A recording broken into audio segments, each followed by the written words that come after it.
Two towers, one already touching the clouds, the other designed to pierce the sky itself. For over a decade, Burj Khalifa has ruled the skyline as the tallest building on Earth. But in the Saudi desert, a tower meant to reach 1 full kilometer began rising, then stopped, then restarted. So the real question is, will Jeddah Tower ever finish? And if it does, will it actually surpass Burj Khalifa? One tower stands complete, celebrated, and proven. The other is unfinished, yet still promises to be taller than anything ever built. This isn't just a comparison between two skyscrapers. It's a clash between execution and ambition, between a record that already exists and a record that might, but only if it gets built. Burj Khalifa, the benchmark.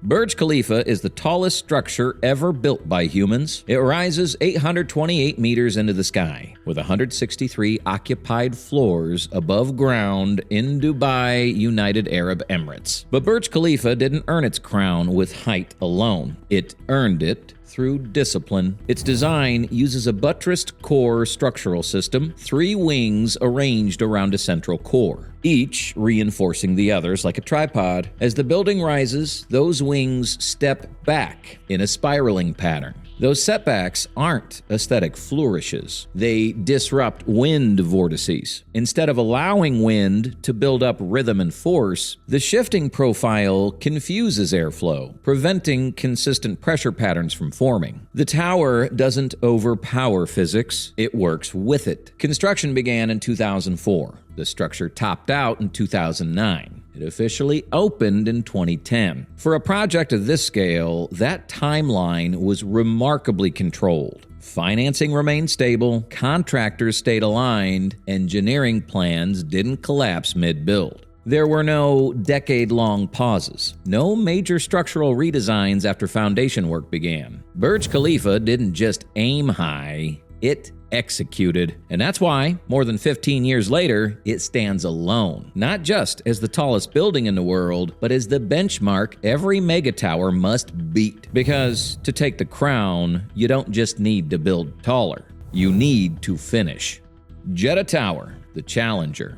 If Burj Khalifa is the reigning champion, then Jeddah Tower was designed to be the knockout punch. On paper, it wins. Jeddah Tower is designed to exceed 1 kilometer in height, over 1,000 meters tall. That's nearly 200 meters taller than the Burj Khalifa, roughly 170 planned floors. A vertical leap that would redefine the limits of skyscraper engineering. And the concept wasn't reckless. The tower structural system is an evolution of the buttressed core concept. It uses a 3-winged footprint, similar in principle to Burj Khalifa but stretched further, with thicker walls and deeper foundations designed for unprecedented vertical loads. Its foundation includes 270-plus concrete piles extending more than 100 meters into the ground. On paper, the engineering is sound. But mega projects don't live on paper. Construction began in 2013 in Jeddah, Saudi Arabia. By 2018, the tower had reached just over 60 floors, approximately 250 meters tall. Then construction halted. Not because wind engineering broke down, but because financing complications, contractor disputes, and the broader Saudi anti-corruption crackdown disrupted the project's leadership and momentum. For a tower of this scale, momentum is everything. Materials are staged in sequence. Workforce logistics depend on continuity. Financing structures assume forward motion. When that motion stops, risk compounds. Years passed. The world's future tallest building stood frozen in concrete. Work officially resumed in late 2023, with public announcements confirming renewed commitment. As of early 2026, construction is progressing again, with updated completion targets projected near the end of the decade, often cited around 2028 or later. But projection is not completion, and that difference matters. Engineering face-off. The contrast between these towers isn't just about height, it's about strategy. Burj Khalifa was built on controlled expansion of known limits. Jeddah Tower aims to step into largely untested territory. Start with the foundations. Burj Khalifa rests on 192 reinforced concrete piles driven deep into stable ground. Engineers conducted extensive soil testing and settlement modeling before construction began.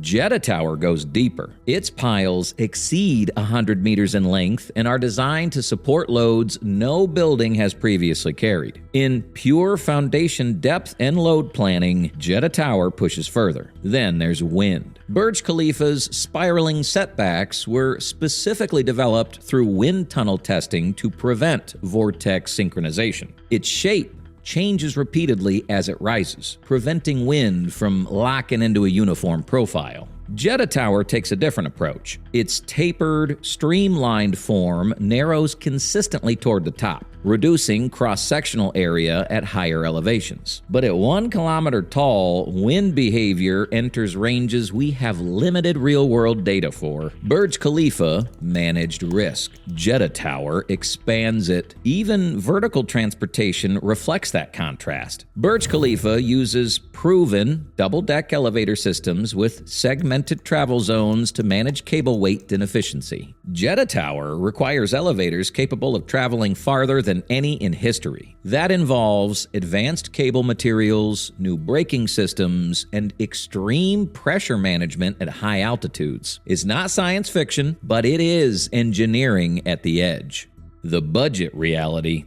Burj Khalifa cost approximately $1.5 billion to construct. An enormous number, but one that remained relatively controlled for its scope. Jeddah Tower's cost is harder to pin down. Early estimates for the tower alone were often cited in the range of $1.2 to $1.5 billion, though the broader Jeddah economic city development surrounding it carries far higher multi-billion-dollar projections. Delays increase cost. Contract renegotiations increase cost. Inflation increases cost. Every pause resets financial assumptions, and mega project economics are unforgiving. Burj Khalifa climbed in one disciplined push. Jeddah Tower climbed, paused, and is now climbing again. That difference compounds risk more than any engineering detail ever could. The timeline truth. This is where ambition meets reality. Because no matter how bold the design, the record only belongs to finished structures. Burj Khalifa has been operational since 2010. It is occupied, it functions, it earns revenue, it hosts visitors daily. Jeddah Tower is still under construction. Yes, cranes are active again. Yes, work is progressing. But a restart is not a ribbon cutting. History doesn't crown the tallest blueprint. It crowns the tallest completed building. Right now, Burj Khalifa isn't just taller in practice. It is proven. If Jeddah Tower reaches its planned height of over 1 kilometer, it will surpass Burj Khalifa by a significant margin. But first is already decided. Burj Khalifa won that race 15 years ago by finishing. Jeddah Tower didn't fail because its design was impossible. It stalled because mega projects do not forgive interruption. Every pause increases uncertainty. Every restart makes execution harder. And every year Burj Khalifa stands complete, its legacy grows stronger. If we're measuring ambition, Jeddah Tower wins. If we're measuring execution, Burj Khalifa already crossed the finish line. One represents a bold leap into the unknown. The other represents controlled mastery of the possible. The tallest building on Earth isn't crowned by intention. It's crowned by completion. So now the question shifts. Not whether Jeddah Tower can be taller, but whether it can finish. Do you think it will? And if it does, will it finally rewrite the skyline record?